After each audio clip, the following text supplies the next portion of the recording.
76.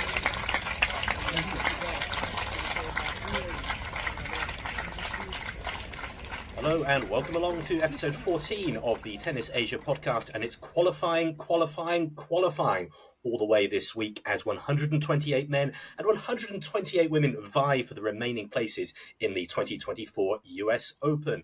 And joining me as ever is a man who, unlike Jack Draper, always knows when he's got it up. Is Mr. Tennis Asia himself, Eddie McGee. Eddie, you will be New York bound yourself very soon. Yes, exactly. I will be, today is Monday, I'm still in Seoul, but I will be arriving in New York on Wednesday morning.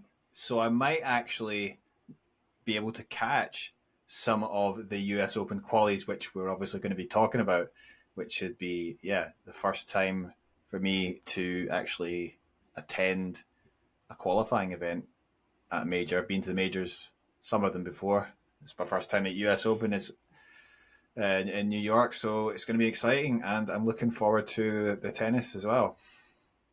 And the stakes obviously are so high. Getting into the main draw of a Grand Slam can change your season. It can change your career in many instances.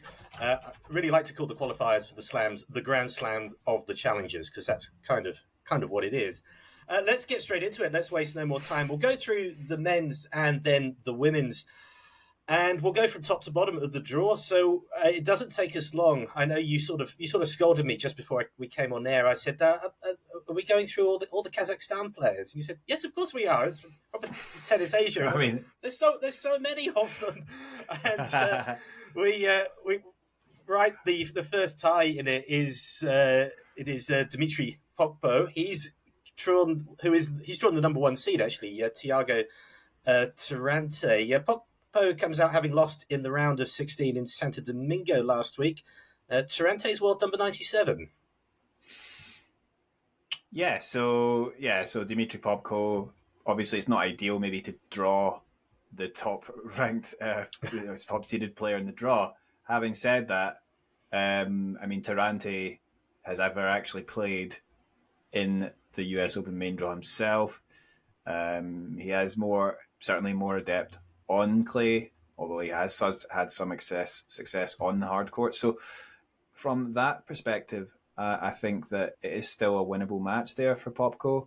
I just think that it's not too bad in terms of that first round, despite him drawing the first seed. But even if he does get through that one, it's probably looking like a second round tie against Diego Schwartzman, which is going to be difficult. And if he does get through to the final round, it also does look tricky because it's potentially going to play against Richard Gasquet, who's the other seed in that section, or the up and coming Lithuanian tennis player Vilius Gaubas, who just recently won, albeit on clay.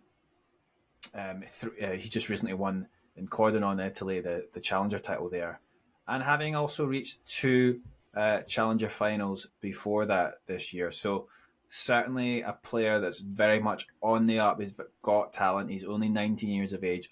Of course, though, this is a different kind of surface. Perhaps it's one that's going to favour Richard Gasquet more, or even Dennis Kudla there as well, who's the American that Gasquet will face. Gasquet faces in the first round, right? So the word on the street, this has actually been said by the US tournament organisers themselves, that the court speed, they have like a pace rating, like official rating, a number basically, and that is 42, which is what the average of the courts at US Open at the moment is, which is on the quicker side, which is considered a medium fast court speed. So obviously being a hard court as well, that will favour certain players more than others. And in that first section, it's maybe going to favour someone like Gasquet, but who's used to that.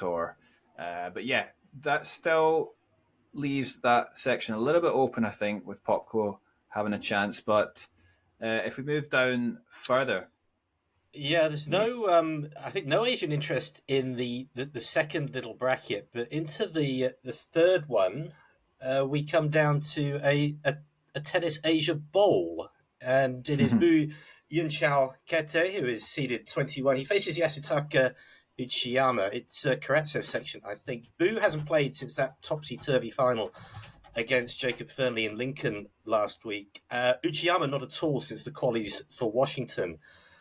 Bu, the higher ranked and surely the one to beat. Yeah, absolutely. Of course, Uchiyama, he did well to win that title in Busan, but it was a little bit disappointing since then. All as good as that win was, certainly, yeah, he is someone that would, like these kind of conditions. But obviously, Bu, the way he's been playing, he's been having a brilliant summer. Yeah, he won that title, but he didn't win in Lincoln, but he did win in Granby. And yeah, so he reached the runner up. He was the runner up in Chicago, and then yeah, again in Lincoln. So very consistent form, and certainly kind of form on these hard courts that you would think would put him in a very good position to do well here. And actually drawing Uchiyama, who hasn't been so good of late, is a pretty good first round draw, I think. And then in the second round, it'd be either Borna Gojo or Nick Hart of the Dominican Republic. And I think, yeah, that's a pretty good, considering the way where Bu is at the moment, not a bad draw. It probably might come down to, him facing the third seed, Aslan Karatsev, in that final qualifying round. I wouldn't be surprised if those two seeds, because Bu is the 21st seed, and Aslan Karatsev is the third seed, if they actually met in that final qualifying round. So yeah, but I do think that could be a target match for you when you're actually on the ground there. That'd be one to go to. Yes, certainly that would be potentially some amazing hitting. Obviously, Karatsev, he can, when he's in form, he hits the ball so well and he's very aggressive. But Bu is a player that he can hit the ball pretty well himself these days, and he's got this athleticism that I think is going to make him very difficult to get past. So I actually do think he's got a great chance to do this and be the first player, to make his first US Open, which would be quite something. Okay, nothing in the fourth section. In the fifth, which is Max Martira's section, the fifth seed, I did notice there is the Jordanian player Abdullah Shelbaer. He faces American wildcard Brandon Holt. Shelbaer, I think, is one of these US college products, University of Florida. Yeah, and he's also come from the Rafa Nadal Academy. So Abdullah Shelby, I think from college as well, he was friendly with Ben Shelton as well. Oh, okay. So they know each other. But I can't say that results have made me too confident about his chances of getting through here. But what I would say is that it's not maybe the strongest section in terms of, I wouldn't say there's a clear standout that I would say that's going to get through. But obviously, he's drawn against Brandon Holt, who is the wild card there. But he's not a player that's been doing so bad this year, Brandon Holt, and obviously he's playing in America, so it's going to be difficult. And I think that we often see that the players will do well at home, the American players. So if you can get through that one, it's potentially Vic Kopriva, who is the seed in the next round. Kopriva is not a player that I would say is so good on this kind of surface. So perhaps he might not even get through because he'll play an American, Mitchell Kruger. I think for Shelby, just if he can get through that first round, then I think he maybe has a little bit of a chance. But I'm not particularly confident in his chances. But moving down. Yeah, a couple of Kazakh players in the next little bracket. Denis Yevseyev will play against the Ecuadorian Alvaro Gulen Meza, and of course Mikhail Kukushkin is in this little section of the draw as well. He's fresh out of the quarterfinals in Carey last week. Yeah, so Kukushin is been doing pretty well recently. Of course, he's been on the tour for a very long time. He's almost as old as me, so.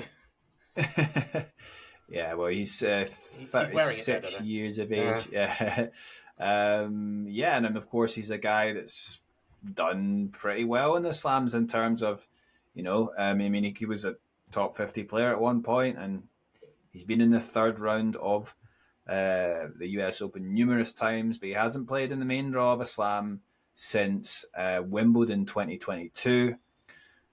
Having said that, he's obviously got himself in some decent form. Opens against Marco Trungelliti. I think what will be difficult, I think he can get through that one.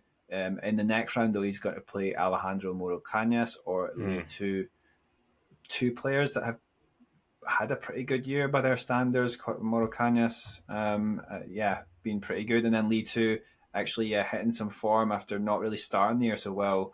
He went to the North American hard courts and got some good results. So tricky, but perhaps I think Kukushkin could actually get through this one. It's going to be interesting. Jesper de Jong is the other seed in that section. But yeah, as you said, Yevseyev as well, the other Kazakh. Interesting. Yevseyev, his main challenger success actually came in Kazakhstan.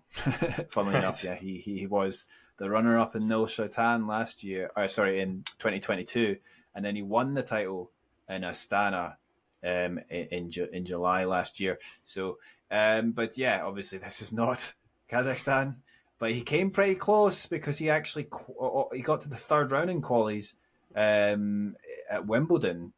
Right. So maybe he can go one step further. That would be a little bit of a surprise, I think, but it's not impossible. I do think it's one of those sections maybe where you get someone unexpected coming through, and then moving on. We've got some more Kazakhs. It's not Kazakhstan, but it might as well be the Kazakh Open. Actually, is the next part of the draw. Billy Harris, I think, is the highest seeded player, but there is a couple of Kazakhstani players as well. Zhikayev has got Mark Andrea Hessler of Switzerland, and Timothy Skatov. He's drawn Bagnis, who's actually the 25th seed. Yes, and it's interesting there because we've got Baby Zhukayev. He is Kazakh player that's born and bred Kazakh player. He talked about this. He's proud that he's the real Kazakh. He was a little article about him on the ATP website about this. But yeah, he's been doing not too bad in this last year and making his becoming settled on the Challenger Tour. Okay. But can he do that? Get to that next step of actually qualifying for a slam? I mean, the conditions are quick. He's almost 2 meters tall. He's 6 feet 5 inches, 196 centimeters. So, he got to the third round of qualification at Wimbledon. I think it's possible. I mean, he could actually do it this time, as I said, because the conditions are quick. That will benefit him. It's going to give you a chance if you've got a big serve. I mean, Billy Harris as well was in that section. The British player, he's been on the up. He's got a big serve as well. So some of these guys could do something here. For Skatov, it's going to be, he made the US Open last year, but Skatov has mostly been playing on clay this year. Right. So, I don't know if he's going to be obviously drawn against Bagnis. I mean, in terms of on this surface, it's not such a bad draw for him, but I would maybe fancy if Zhukayev gets through to take either one of them out. So, if I was going to pick someone from Tennis Asia of interest from Tennis Asia, I would pick Zhukaev to get through. And then moving down. Yeah, the last bracket in the top half of the draw, we have Sho Shimabukuro. He's got a tough one, actually. He's got the Carey Coleman Conqueror, and a guy whose name is going to come up plenty in the bottom half of the draw as well, in terms of recent performances against Asian players, Gabriel Diallo of Canada. Yeah, so Diallo, another one who was at US College, University of Kentucky, 6 feet 8 inches tall. So he's a big guy as well. Another one that may be able to take advantage of conditions, but more importantly, has been in good form of late. Yeah, he won that Chicago Challenger title, defeating Bu Yunchaokete in the final. So for Sho Shimabukuro of Japan, it's going to be difficult. I mean, he'd actually, did well last year because Sho actually, he played both Wimbledon and the US Open, and that was really big for him to be able to get through and actually play in these slams. In terms of like his results recently, I'm not too confident in terms of where he is right now in terms of how he can do. But the amazing thing is about, because he was up getting near the top 100 last year, 130 or so, but he's slipped right down to 240 or so in the rankings. So yeah, his results haven't quite been there. Having said that, he did reach the final in Winnipeg in Canada in July, the Challenger final, and he lost to Benjamin Bonzi in the final. So, and he came pretty close at Wimbledon. He lost into the final qualifying round to Elias Ymer. So yeah, and I also do think he is someone that does kind of like these quicker conditions a bit, but obviously Diallo is maybe just been playing that little bit better. But it'll be interesting if he does get through. I mean, if he does, Terence Atman is also the seed there that he might face. So another guy has been doing pretty well as well. So it's difficult. I mean, yeah, I would probably fancy one of the players from that bottom side of the draw to get through. But qualies is always an unpredictable thing sometimes, and things can fall apart quickly. So okay, into the second half of the draw, and we find, I think, nothing in the top bracket, but then in the second bracket where Luca Van Asch is the seed, we've got Shintaro Chizuki, who lost, I think, to the aforementioned Diallo as well very recently. He plays Martin Dam Jr., son of the mid-90s top 100 loiterer. Yeah, so yeah, Shintaro Mochizuki, a guy who has maybe struggled to sort of adapt because he was a top junior, very top junior. He won Grand Slam, and he won Wimbledon juniors, but of course at the professional level, the challenger level, he isn't the biggest player, but he does skillful, and his finest moment actually came when he actually beat Taylor Fritz in his home tournament in the Japan Open, which was a top 10 win. He had actually his only challenger success this year came on the clay, but he hasn't actually played the US Open yet.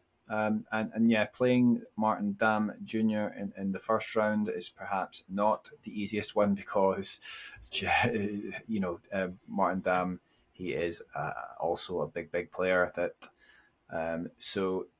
perhaps he could take advantage, but yeah, with Mochizuki, he's more mobile around the court, so he's still capable of maybe making life difficult for him. But yeah, that's an interesting section because I think it's a little bit open in terms of who's going to get through. Right. Yeah, the two seeds. Yeah, we've got Luca Van Asch and Roman Andres Burushaga, but yeah, perhaps Luca Van Asch can get through here, but not too sure about that section. Okay. We then go quite a way down the draw. We have to skip past Fernley versus Jubb, which, intriguing as it is none of our business on tennis on Tennis Asia.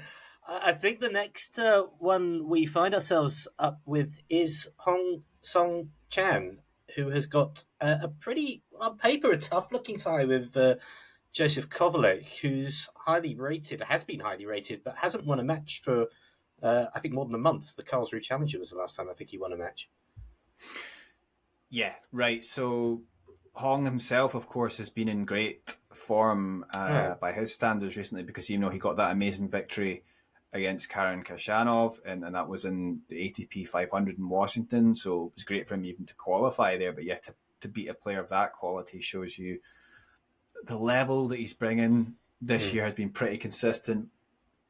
Although he hasn't actually won a challenger title, but he's had good results on that Right. challenger level, and obviously making a good transition there to the main tour level. But yeah, for actually a great opening round, I would say, in terms of if you're going to draw a seed, yeah, you'd probably want someone like Josef Kovalik, who hasn't won recently, but also is definitely more comfortable on surface like clay. Right. So yeah, um, yeah, I think that's actually pretty good It's draw for him. It's an interesting bracket, that one, isn't it? Because also in there is Jason Sheng of Yeah. Taiwan. He was a recent finalist in San Marino. He's got an absolutely anything can happen draw with Benoit Paire. Yeah, so there's interesting sections for those guys because yeah, Benoit Paire. I mean, obviously, we maybe don't know what to expect from him, but Jason Shang, though, he's been playing mostly on the clay. I mean, that's where he does get his best results, so he's been focusing on that, and you can't blame him because he's been moving up the rankings, getting close to that top 100. But with the way Paire is at the moment, I mean, at this latter stage of his career, I don't think it's too bad for a guy like Jason, who he's a fast player himself. He runs around the court, and you can imagine that he will be getting a lot of balls back, and that's maybe going to frustrate Benoit, who is not the most patient player on the court. So I do think it's one there to be won, and then yeah, for both players, because like you're talking about Jason Sang, and then also Hong being there. Like if they do get through, they potentially have to play. Sheng would have to play Krajinovic or Yuri Rodionov, but Krajinovic is coming in with the sort of working his way back after you having to use his protected ranking. He's had injury, and the same for Hong, who may have to play Tim van Rijthoven, the Dutch player, who is also using a protected ranking. So in terms of like where they are at the moment, you would actually say that has actually maybe worked out quite nicely for both players, and it wouldn't surprise me that much if we saw Singh against Hong in that final round. That was one you will need to attend. Yes. Yeah, for sure. So I mean, obviously we know Hong's first final year before the army, and this would be the first time for him to qualify for any major if he does do it. So that would be, I mean, that would just be amazing for him. And then we shouldn't also forget that the prize money in offer here is just way above even anything that they would get in challenger level just for these qualifications. Because if they do get to the third round, even just to the third round, they get $52,000. But just to get to the first round to qualify for the main draw, you get $100,000, even if you lose that first round match. Right.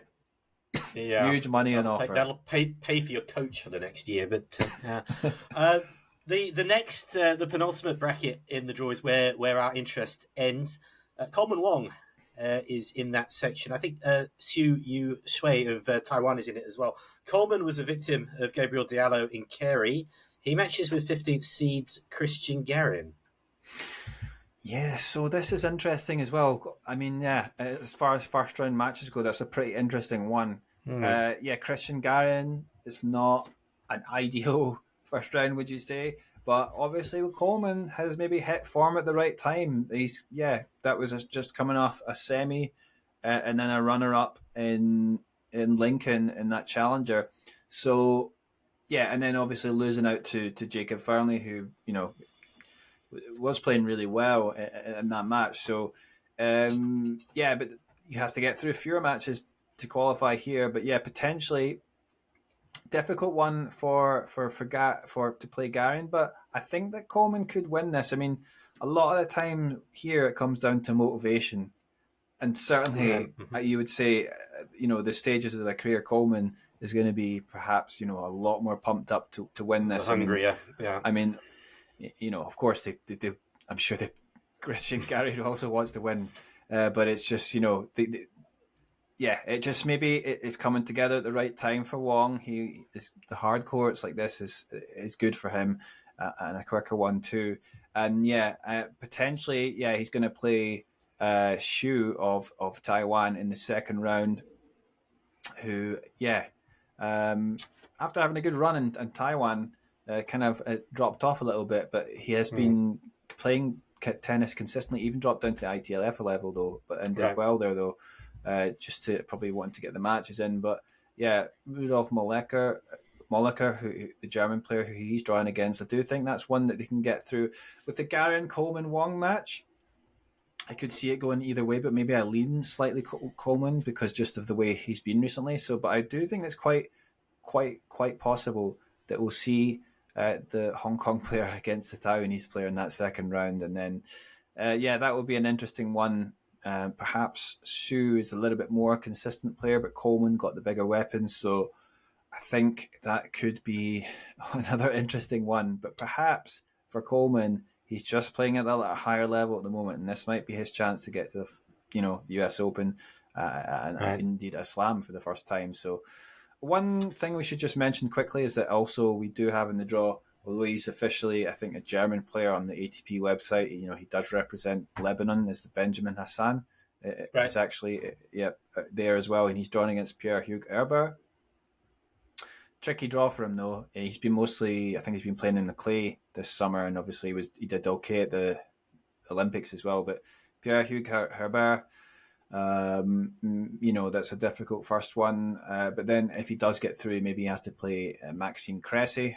Of course, he plays surf and volley, and this is potentially a difficult one for him. So, but he's been playing pretty good recently, so it wouldn't surprise me if he did manage to get through to the final round and actually qualify. But it's not something I'm massively confident about. But maybe we should move on to the ladies, though. Yeah, I was just going to, before we move on to the ladies. So, who would you say are your top picks to make it all the way from the men's? Bu?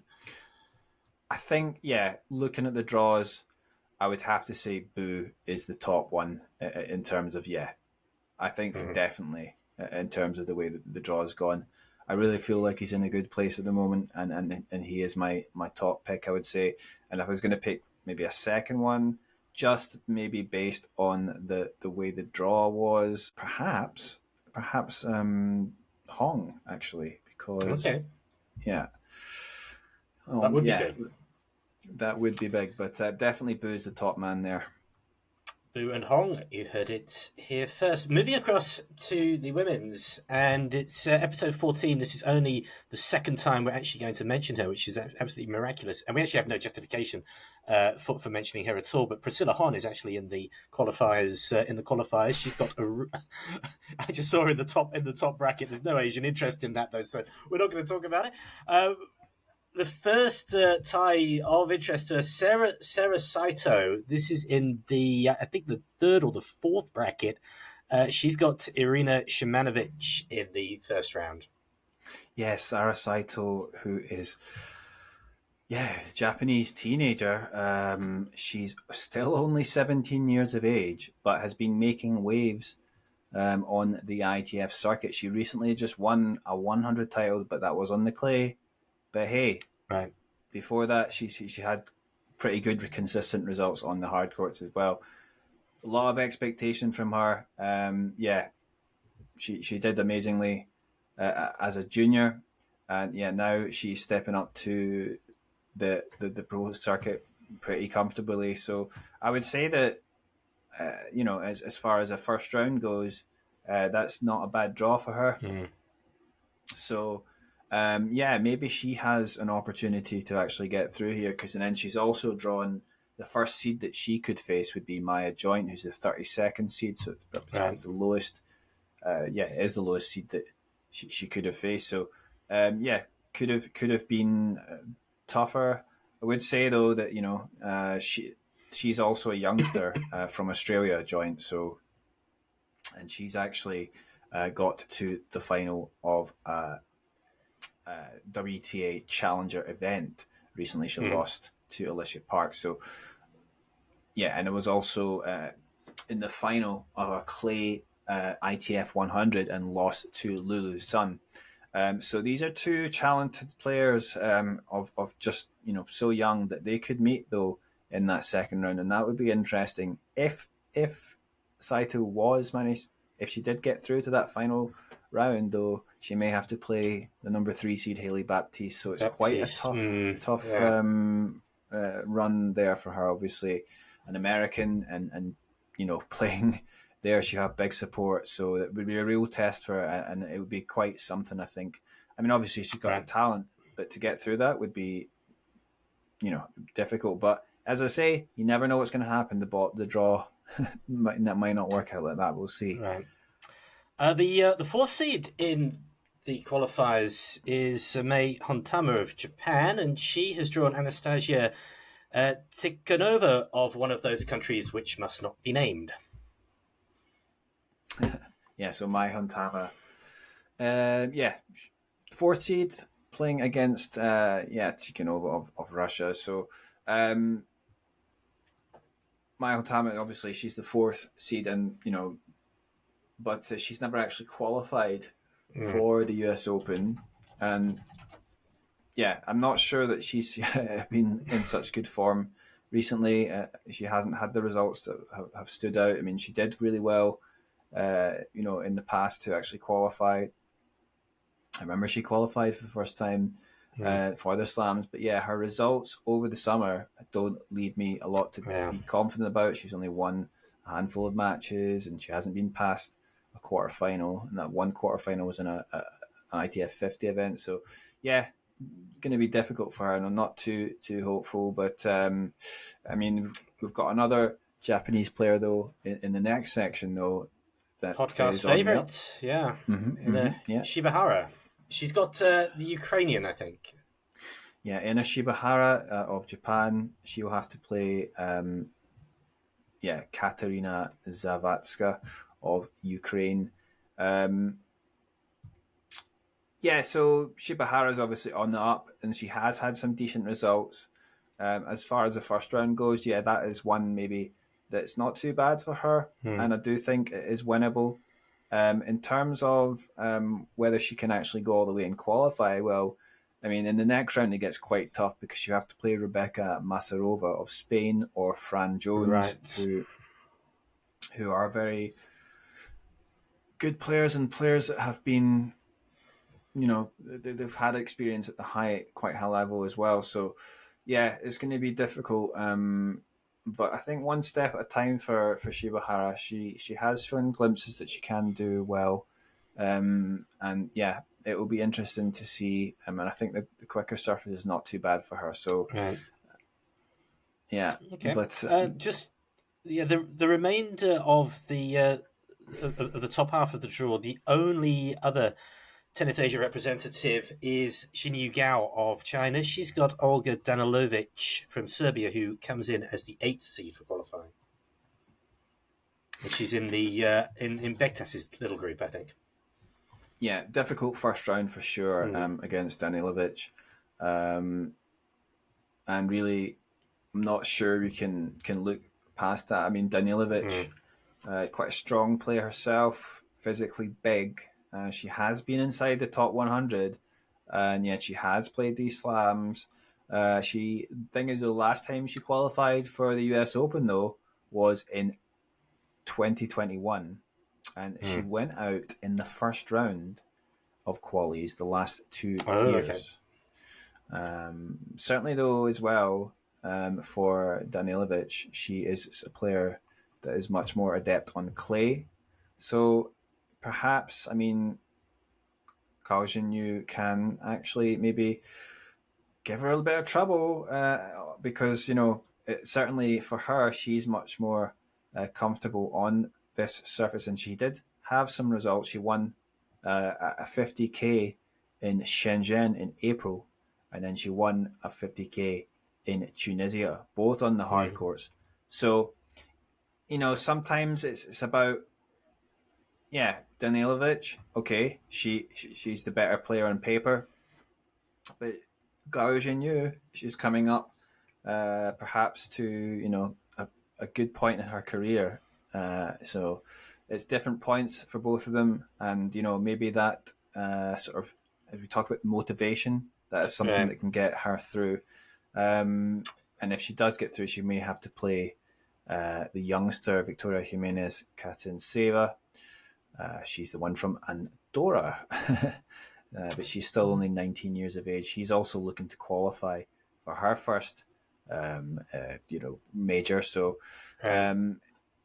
potentially interesting matches. And then also the seed in there is Emina Bektas, who has been up consistently near in and around that top 100. So tricky little also way British through player there. Sonny Cartel as well. She's pretty strong. So not the easiest section there, but I think we'll have to move on to the next.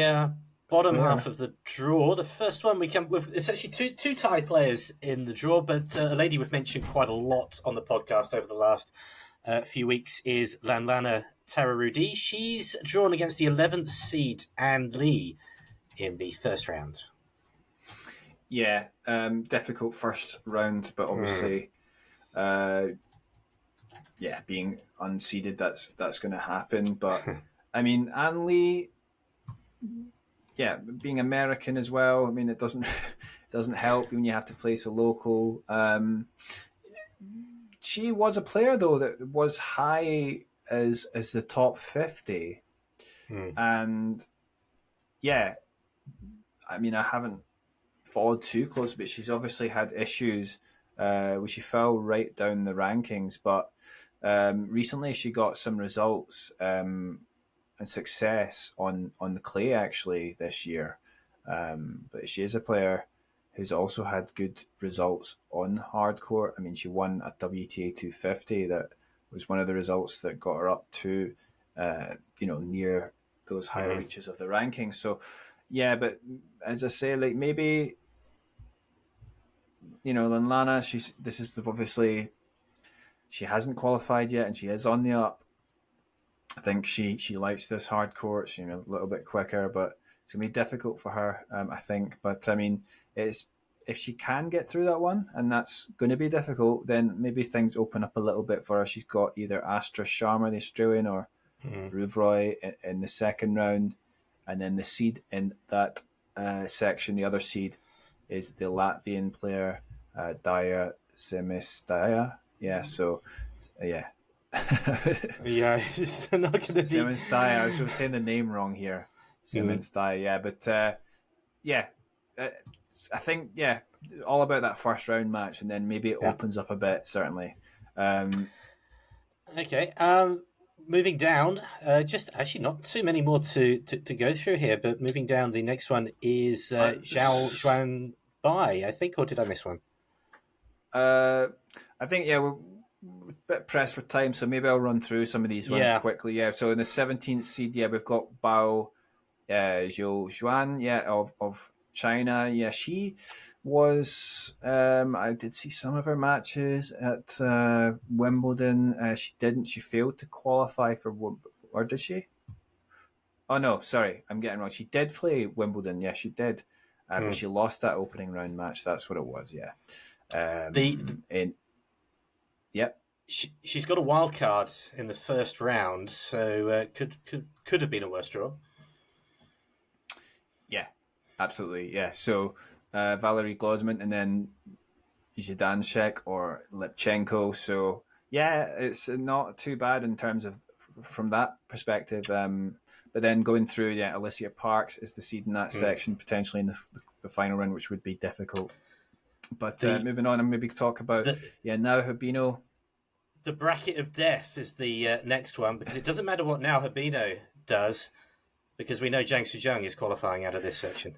Well, now Habino's drawn against the 14 seed Todoni of Romania, and then potentially, even if she does get through, that's a tough first round, but then she may have to play Linda Fruvertova or Mladenovic. Jiang Sejong, though, is drawn against Mona Bartel, the older player.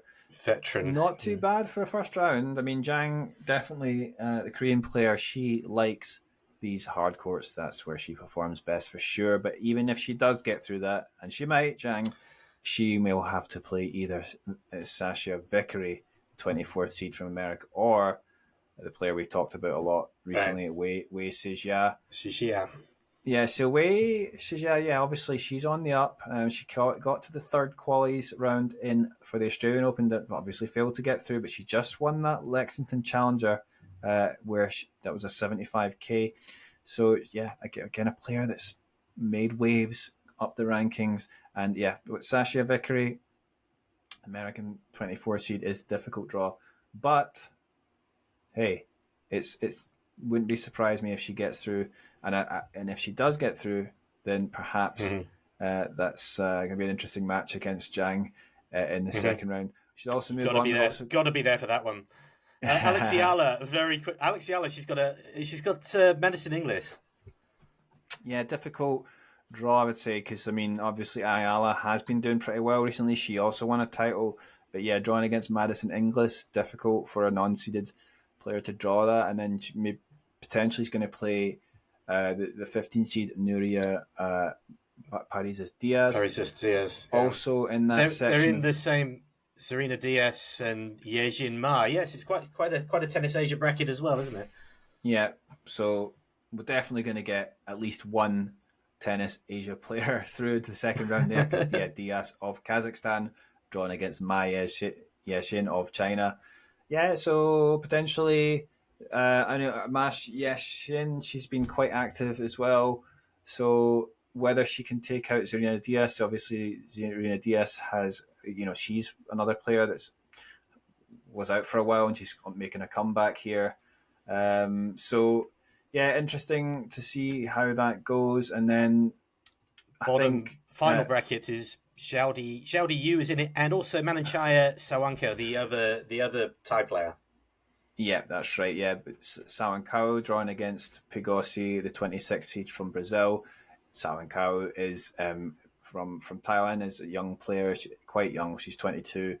She also finished runner-up recently to Wei Sijia at that challenger. So done pretty well. Had some results recently. I mean, for Yu Zhaodi, if she does get through, she might have to play the 16th seed Irina Rodionova in the second round. That's a player that's had some good results recently, and so she's been quite inexperienced at this level. So it'd be quite surprising if she was to get past second round if she does. But Sawankao, I'm not too sure if she'll have the chance. But I think in terms of a player that I'll be looking from the women's out of all these players to get through, well, that's a difficult question, but. Yeah, I don't think any of them you've actually ended up being particularly confident about in all of this. Yeah, but perhaps Sara Saito, the youngster, is the one that can do it, because, I mean, I think she has a reasonable chance of making it to that final round. So, and obviously once you're there, you've definitely got a chance. So, and yeah, I mean, just an up and coming player she is. So, I mean, I'd like to be surprised. I'm not particularly. Obviously, we've got that section with Nao Habino, Jiang Sejong, and Wei Sijia. Yeah. Perhaps one of them can get through. And obviously, Alex Eala. 3 in 8 chance. Yeah. Alex Eala, yeah, she gets through that first round. Yeah, she's definitely going to have a chance. But it's difficult. I mean, I think, there's plenty of players in that final round that could take her out. But yeah, perhaps the Sara Saito to cause, a lot of trouble there and make it to our first. We're heading down to the bookmakers. Actually, tomorrow morning will be too late. In the next couple of hours to get on a Bu and Sara Saito qualification double. When is your flight? Is it? I'm actually off to Japan tomorrow, right. And then and then off to but just the one night, and then I'll be arriving in New York on Wednesday morning, which I think the second last day of qualies will be being played. So maybe I'll only have realistically be able to see the final day of qualies, but that would still be pretty fun. That would to still watch. be there's still 32 matches with $100,000 riding on every single one of them. So yeah. So okay, thank you very much for joining me tonight. It's Bu and Saito from Eddie's End, and Eddie will be in New York. We'll speak to you in New York hopefully over the next few days. Yeah, cheers. Thanks, Halter. 76, 76.